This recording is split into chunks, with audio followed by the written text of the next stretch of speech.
নমস্কাৰ, মই আলোক এটা নতুন ভিডিঅ'লৈ আপোনালোক স্বাগতম জনাইছো। বিহু অসমীয়া জাতীয় জীৱনৰ আয়ুস ৰেখা। বিহু অবিহনে যেন অসমীয়া জাতিৰ অস্তিত্বই আধৰুৱা।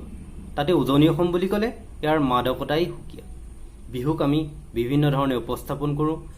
গৃহস্থৰ চোতালৰ ইয়াক হুঁচৰি বুলি কোৱা হয়। তেনেকৈ গাভৰুসকলে গছতলত পৰিৱেশন কৰা বিহুক গছতলৰ বিহু বুলি কোৱা হয়। তেনেকৈ গাভৰুসকলৰ দ্বাৰাই পৰিৱেশিত আন এক বিহু হ'ল টকা বিহু।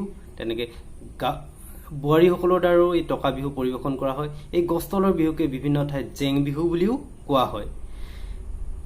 তেন্তে দেৰি কৰোঁ কিয়, আহকচোন উপভোগ কৰোঁ উজনি অসমৰ ডিব্ৰুগড় জিলাৰ ৰমৰীয়া উচ্চতৰ মাধ্যমিক বিদ্যালয়ৰ ছাত্ৰীসকলে বিদ্যালয় সপ্তাহত পৰিৱেশন কৰা এটি জেং বিহু।